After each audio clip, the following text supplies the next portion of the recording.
ওঝার কাছে লাগাতার ঝাড়ফুঁক, তাতেও যখন কাজ হচ্ছে না তখন বুকের ওপর বাইবেল রেখে যিশুর কাছে প্রাণ ভিক্ষা, কিন্তু তাতেও মিলল না ফল। 1.5 দিন পর মারা গেল সাপে কামড়ানো কবিতা মুর্মু। বছর 16 এই মেয়েটির প্রাপ্য ছিল না এটুকু। সাপে কামড়ানোর পর তাকে যদি হাসপাতাল নিয়ে যাওয়া হতো হয়তো বেঁচে যেত সে, কিন্তু চলল এরকমই নাটক। 1.5 দিন পর যখন গা থেকে পচা দুর্গন্ধ বেরোলো তখন টনক পড়ল সবার, কিন্তু তখন আর দেহে এতটুকুও প্রাণের অস্তিত্ব নেই। যাওয়ার কথা ছিল হাসপাতাল, কিন্তু ছোট্ট মেয়েটি গেল মর্গে। অপেক্ষা ময়না তদন্তের। পূর্ণ স্বাক্ষর জেলা বর্ধমান, কিন্তু চারিদিকে এখনো ছড়িয়ে রয়েছে কুসংস্কারের কালো থাবা। কবে বন্ধ হবে, কবে জাগবে মানুষ, প্রশ্ন তুলছেন সকলে। প্রশ্ন তুলে দিয়ে গেল কানলার অকালপোষ গ্রামের ছোট্ট কবিতা।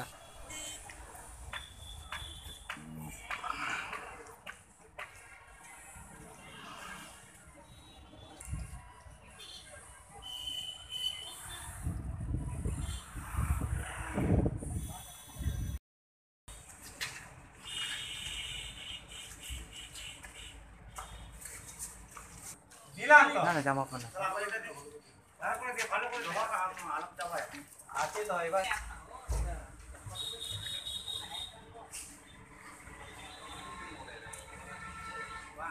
ফোনটা দেবো, মুখটা খুলে আমি তুলে নিতে আপনাদের ফোন থেকে তুলে দিতে পারি, এটা আপনাদের ব্যাপার।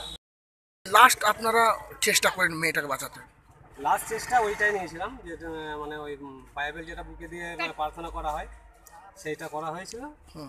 তাতেও বাঁচানো গেল, ওইটাই লাস্ট চেষ্টা আমাদের করছিল। আরো কোথায় কোথায় নিয়ে গেছেন? কোথায় কোথায় বলতে আমরা নিয়ে গেলাম উপর বাসায় নিয়ে গেলাম লাস্ট। উপর বাসা বলতে এই আপনার ওই বাকুলে কিসের জন্য? রুজাবাড়ি। আচ্ছা, তখন লাস্ট আমাদের ছিল না, তবুও একটা আত্মবিশ্বাস ছিল, সবাই যেহেতু বলছে যে ওই হিসাবে নিয়ে যাওয়া হয়েছিল। তো ওখানেও কিছু কাজ হয়নি। না না, সাপের কামড়টা কি বাড়িতে হয়ে? বাড়িতে ঘুমানোর অবস্থায় সাপে কামড়েছিল। দিয়ে হাসপাতালে নিয়ে আসেননি? হ্যাঁ, সঙ্গে সঙ্গে হসপিটালে নিয়ে এসেছি। এখানে কি বললো? এখানে আমরা আনতে আনতেই তো আনুখাল আমরা পেরোতে পারিনি, আনুখাল আসতে আসতে ওখানে আনুখালের মোড়েতেই। সব চেষ্টা করলেন? হ্যাঁ, প্রচুর চেষ্টা করা হয়েছে বাঁচানোর জন্য, মানে যে যেরকম বলেছে সব রকমই করা হয়েছে। বিশ্বাস নিয়ে? বিশ্বাস নেই। কি নাম দাদা আপনার? আমার বিশ্বনাথ বাস্কে।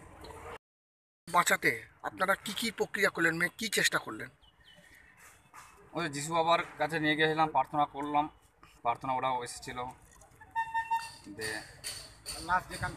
লাস্ট ডে বলতে রুজাবাড়ি নিয়ে গেল। ছেড়ে ছেড়ে দিয়ে রুজাবাড়ি থেকে বললো বিষ তুলে দেবো, যে পাথর পায়ে দিয়েছিল, যে পায়ে কামড়ে ছিল? হ্যাঁ, পায়ে কামড়েছিল। দিয়ে বলছে মারা গেছে। আমার কি ও কি রাত ঘুমোচ্ছিল ঘুমের ঘরে নাকি কোথাও গিয়েছিল? ঘুমের ঘরে। কি সাপে কামড়েছে কিছু বুঝতে পেরেছেন? কি নাম দাদা আপনার? যোগেশ মুর্মু।